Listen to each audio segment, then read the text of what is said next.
November ternyata pelayanannya itu kurang memuaskan, misalkan kata pelanggan teh, gitu misalkan.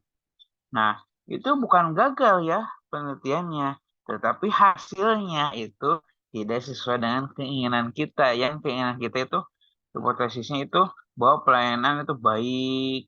Gitu. Ternyata pasien atau pelanggan itu menganggap bahwa pelayanannya kurang baik misalkan. Nah, itu awas, bukan gagal penelitiannya, tetapi hasilnya itu bahwa hipotesis kita atau anggapan sementara kita itu salah gitu ya. Jadi penelitiannya tetap sukses gitu. Yang gagal itu misalkan teman-teman semua pengennya menilai tentang pelayanan, tetapi karena salah instrumen, kuesioner, wawancara dan lain-lain dan referensi misalkan ternyata dari pelayanan jadinya ke yang lain misalkan jadi ke harga obat dan lain-lain. Nah, itu kan tidak sesuai dengan tujuan awalnya. Nah, jadi itu yang gagal yang seperti itu. Jadi nanti kalau teman-teman semua saat penelitian, awas instrumennya diperhatikan. Nah, bagaimana Pak supaya kita tahu nih instrumen kita itu baik dan benar misalkan. Kan ada kalanya kita baik tapi tidak benar, gitu kan? Nah, kita itu harus banyakin referensinya dengan membaca jurnal, lihat hasil karya orang lain, gitu. Atau kita bisa lihat di YouTube dan lain-lain untuk sumbernya. Tapi awas, harus yang dapat dipercaya. Nah, dari sana kita bisa meminimalisir untuk kegagalannya, gitu ya.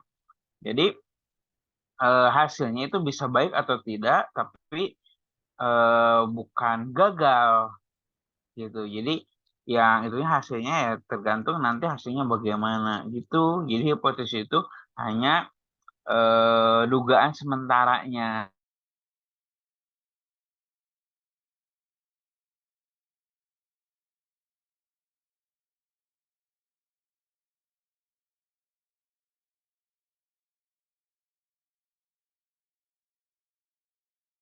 Dan memperbanyak vitamin apa vitamin C ya kemarin vitamin C dan berjemur itu bisa menyehatkan tubuh kita dan terhindar dari penyakit COVID misalkan.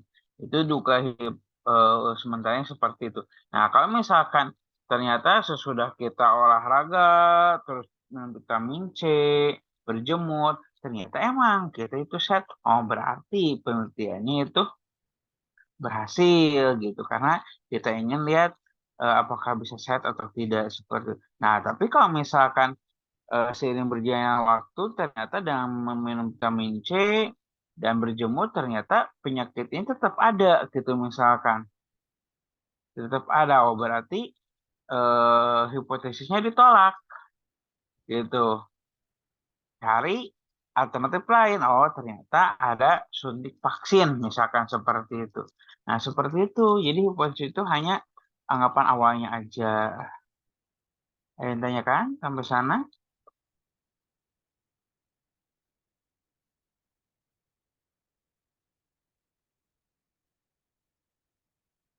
next Nggak ada, Pak. oke Next, Pak. dan next ya. Nah, untuk pengertian hipotesis sendiri itu, hipotesis adalah pernyataan tentatif yang merupakan dugaan mengenai apa saja yang sedang kita amati dalam usaha untuk memahaminya. Awas, pernyataan tentatif otomatis kalau tentatif itu bisa berubah, ya, bisa berubah karena hipotesis itu dugaan sementara kita yang bikin hipotesis ya, bukan orang lain. Karena penelitian kita dan hipotesis juga hipotesis kita. Pak, bisa nggak kita pakai hipotesis orang? Ya bisa. Tapi tetap, meskipun itu hipotesis orang lain, tetap yang memakainya kita. Berarti itu dianggapnya hipotesis kita sendiri. Gitu. Dan teman-teman, eh, kalau misalkan ketemu dengan KTI atau misalkan skripsi, Pak, ini kok nggak ada hipotesisnya, gitu. Bisa aja, gitu.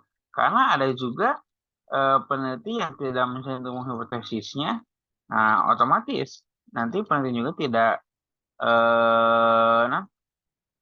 menguji hipotesisnya. Pak, bagaimana itu mengujinya? Ya nanti ada yang lain lagi. Tapi kalau misalkan kita